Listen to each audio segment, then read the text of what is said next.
बिस्मिल्लाहिर्रहमानिर्रहीम। मैं हूं जफर शेख और आप मुझे देख रहे हैं YouTube channel ZDK voice office. नाज़रीन, आज 15 मई 2022 इतवार का दिन और दिन के शाम के ये कह लें कि 7:45 कोपेनहेगन डेनमार्क में और 11:15 पाकिस्तान में हुआ चाहते हैं। आज की अपडेट्स के हवाले से बातचीत करना चाहूँगा। आज का दिन बड़ा मसरूफ़ पाकिस्तान की सियासत के हवाले से अगर कहें तो जलसों का दिन आज कहा जा सकता है, क्योंकि पाकिस्तान तहरीक इंसाफ ने फैसलाबाद धोबी घाट में जलसा किया इमरान खान ने, और उसके बाद कराची में दो जगह पे जलसे हुए। पीपल्स पार्टी की तरफ से बिलावल भुट्टो जरदारी ने खिताब किया और एक PSP जो कि मुस्तफ़ा कमाल की तरफ से उन्होंने भी एक जलसा किया। और इसके साथ साथ गुजरात के इलाके कोटला में एक मुस्लिम लीग नून की तरफ से जलसा मुनक़द हुआ। मुस्लिम लीग नून की तरफ से और पाकिस्तान तहरीक इंसाफ की तरफ से काफ़ी तादाद में लोग इन दोनों जलसों में शामिल थे, और इसी तरह बाकी दूसरी जगहों पे भी जलसों में काफ़ी लोग शामिल थे। पाकिस्तान में सियासी तौर पर तो अभी इस तरह की सूरत बड़ी गर्मा गर्म है। इसका पारा दिन ब दिन चढ़ रहा है, और जो दिन गुजरते जा रहे हैं, जैसा कि इमरान खान ने भी ये ऐलान किया हुआ है कि 20 मई के बाद वो किसी भी दिन की तारीख का ऐलान करेंगे इस्लामाबाद पाकिस्तान के लोगों को बुलाने के लिए। और इसके लिए वो अपने तमाम जलसों में यही बात करते हैं कि 20 तारीख के बाद वो एक तारीख देंगे अपने पाकिस्तान के लोगों को, और वहाँ आपने आना है अपने बच्चों के साथ, फैमिली के साथ। और ये एक सियासी जलसा नहीं होगा, बल्कि एक आज़ादी की तहरीक का जलसा होगा। जैसे 1947 में हमें आज़ादी मिली थी, और ये हमें पाकिस्तान में करप्ट माफिया से आज़ादी के दिन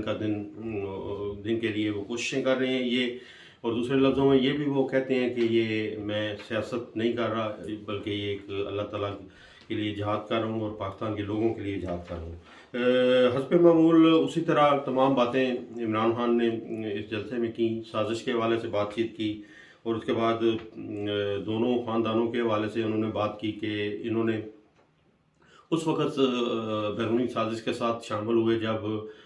हमने 3.25 साल या 3.5 साल के अरसे में पाकिस्तान की मईशत को टेक ऑफ करवा रहे थे। उसमें ये कहा जा सकता है कि किसी हद तक उन्होंने ये भी बताया कि एक्सपोर्ट में हमने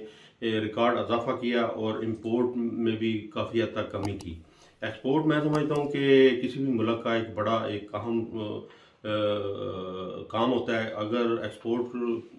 दूसरे उस मुल्क की चीज़ें दूसरे ममालिक में भेजी जाएँ तो इससे ज़र मुबादला भी और काफ़ी सारी मईशत में इजाफा होता है। और इसके साथ साथ इंपोर्ट के हवाले से उन्होंने कहा कि हमने कोशिश की कि जितनी भी लग्जरी गाड़ियाँ या जितने भी अखराजात हैं जो इंपोर्ट के हवाले से पाकिस्तान को बर्दाश्त करने पड़ते हैं, उनको भी ख़त्म करने की कोशिश की, कम करने की कोशिश की। और यही मैं समझता हूँ कि और इंडस्ट्री में भी खातिर इजाफा हुआ, और टेक्सटाइल इंडस्ट्री में भी काफ़ी हद तक इजाफा हुआ। गो के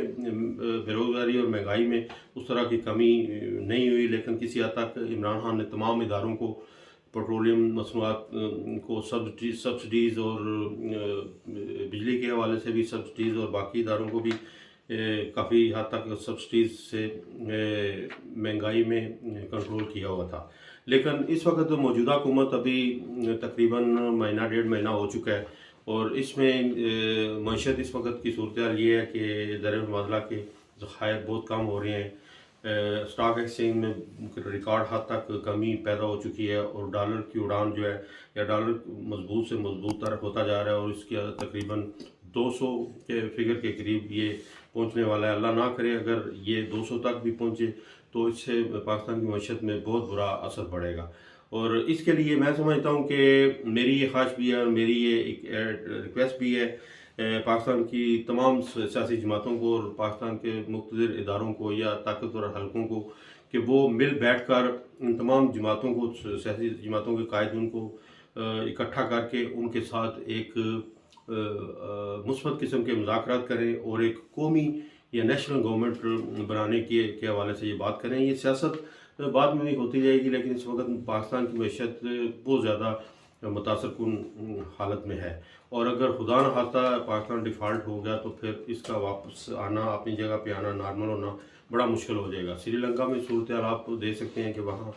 गो के उसकी आबादी पाकिस्तान जितनी नहीं है, लेकिन इसके बावजूद वहाँ जो सूरत हाल इस वक्त बनी हुई है वो बड़ी परेशान कुन है। इसके साथ साथ वीडियो के हवाले से भी उन्होंने जिक्र किया इमरान खान ने अपने जलसे में कि वीडियो इसलिए मैंने ये बनाई है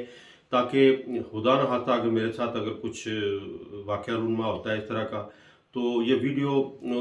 पाकिस्तान के तमाम लोगों तक पहुँचे और इसमें जितने भी लोग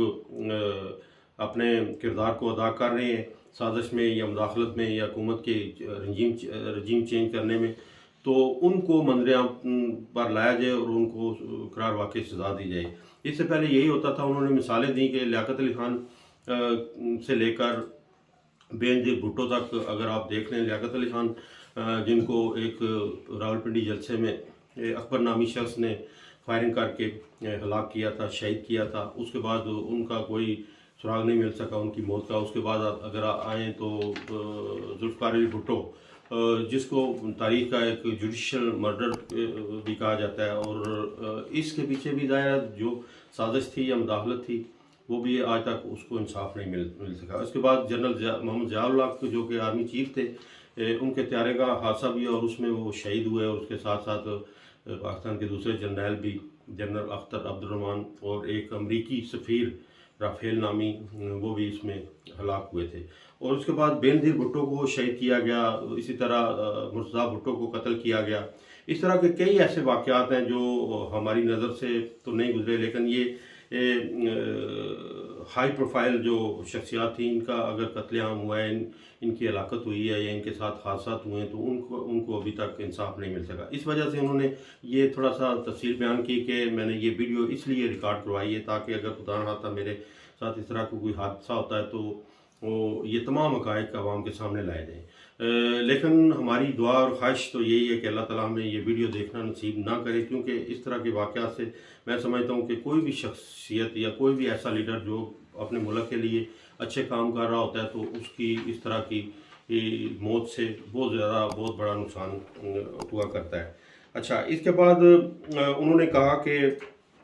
महंगाई का ये अभी सूरत हाल है कि अभी इसका कोई, हालांकि ये हुकूमत इनका स्लोगन था कि जब हम आएंगे तो बेरोज़गारी और महंगाई पर काबू पा लेंगे, लेकिन अभी आप देख लें कि जब से हुकूमत आई है वो उन्होंने अभी यहाँ तक कर दिया है कि जलसों में भी वो अपनी मुदाखलत कर रहे हैं। और हालांकि इमरान खान ने कहा कि हमारी हुकूमत में किसी को भी हमने ये इस तरह की रुकावटें पैदा नहीं की उनके लिए। मरियम नवाज शरीफ लॉन्ग मार्च लेकर इस्लामाबाद पहुंची, बिलावल लॉन्ग मार्च लेकर इस्लामाबाद पहुंचा, फजलुर रहमान लॉन्ग मार्च लेकर इस्लामाबाद पहुंचे, तो उन्होंने किसी किस्म की रुकावटें पैदा नहीं की। और मेरी भी एक नाकस राय यही है कि मौजूदा हुकूमत को इस तरह के हथकंडे इस्तेमाल नहीं करने चाहिए, क्योंकि इस तरह की पावरफुल तहरीकें जितनी भी होती हैं इनको अगर क्रैकडाउन के साथ दबाया जाए, ख़त्म किया जाए, तो ये तहरीक ज़्यादा असर पैदा करती है, लोगों में ज़्यादा इश्तियाल पैदा होता है, ज़्यादा जोश पैदा होता है। तो इस वक्त नौजवान नस्ल ख़ास तौर पे अगर मैं जिक्र करना चाहूँ तो इमरान खान के तमाम जलसों में आपको देखने में मिलेंगे कि वो अपने बच्चों और फैमिली के साथ वो आते हैं, और उन नौजवानों का यही ख्याल है कि इमरान खान बाकी ये दोनों ख़ानदान जो 35 साल से बुरा जुमान थे पाकिस्तान पर, उन्होंने हमारे लिए कुछ नहीं किया, लेकिन इमरान खान की सूरत में उनको ये एक उम्मीद नज़र आ रही है। इसलिए वो इन जलसों में काफ़ी तादाद में लोग उसको देखने और सुनने के लिए जाते हैं। और पावरफुल इदारों को ये सोचना पड़ेगा, मुक़तदिर इदारों को, कि इस तरह की सूरत हाल अगर मज़ीद बिगड़ रही है दिन ब दिन और 20 मई जूँ जूँ नज़दीक आ रही है, तो इन जलसों में काफ़ी शिद्दत देखी जा रही है। तो होना तो यही चाहिए कि ये सारी सूरत हाल को मौजूदा जो मुख्तलिफ इदारे हैं उनको